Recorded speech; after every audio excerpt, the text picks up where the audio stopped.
અહીં થઈ રહ્યું છે ફળોનું ઓપરેશન. ફળનું ઓપરેશન તેમાં રહેલા રોગને દૂર કરવા માટે નહીં, પણ ફળને રોગગ્રસ્ત કરવા માટેનું છે. ઉનાળાની ઋતુમાં ફળોની બોલબાલા વધી ગઈ છે, એટલે વેપારીઓ અને ખેડૂતો ફળોને જલ્દી પકવવા માટે કરે છે તેનું ઓપરેશન. જુઓ ફળોનું લાઈવ ઓપરેશન.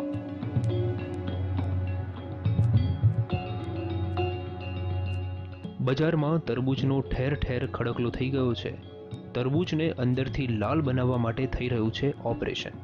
તરબૂચને અંદરથી લાલ કરવા માટે વપરાય છે કેમિકલ. આ કેમિકલ સ્વાસ્થ્ય માટે હાનિકારક છે, છતાં પણ વેપારીઓ વધુ પૈસા કમાવાની લાલચમાં લોકોના સ્વાસ્થ્યની અવગણના કરીને વાપરી રહ્યા છે ખતરનાક કેમિકલ. વેપારીના જ મોઢેથી સાંભળીએ કે કઈ રીતે બનાવાય છે તરબૂચને લાલ ચટક.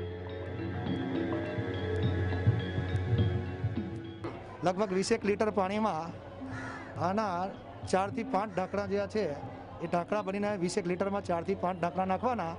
એનાથી લગભગ 4 થી 5 ટન કેળા આની અંદર આવી રીતે ડુબાડવામાં આવે છે.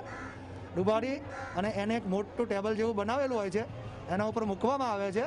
એના ઉપર બરફ અને હીટિંગ વધારે આપવામાં આવે છે. વીજળીનું પ્રમાણ જે ગોળા આવે છે ને, બલ્બનું હીટિંગ આપવામાં આવે છે. અને લગભગ 48 કલાકમાં આ કેળા પાકી જાય છે, એનો ફ્લેવર બદલાઈ જાય છે, પીળા કલરના થઈ જાય છે.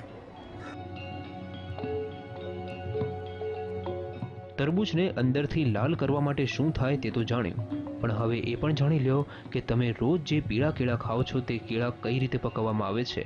આ વેપારીઓ કેળાનું ઓપરેશન પણ કરી જાણે છે. એવી સિફતથી કેળાનું ઓપરેશન થાય છે કે ગ્રાહકોને ખબર પણ ન પડે કે આ કેળા કુદરતી નહીં, કૃત્રિમ રીતે પકવેલા છે. આ કેળાને પકવવા માટે પણ વેપારીઓ કેમિકલનો ઉપયોગ કરે છે. અને કાર્બોનેટ પાવડર કહેવામાં આવે છે. મોટાભાગે આનો ઉપયોગ આમ તો જોવા જઈએ તો વિસ્ફોટકોની અંદર થાય છે. અને આ કેરીના વેપારીઓ આને કેરી પકાવવા માટે ઉપયોગ કરે છે. જ્યારે કેરીની ટ્રક ભરવામાં આવે છે ત્યારે આની ઉપર, કેરીની ભરેલી ટ્રકની ઉપર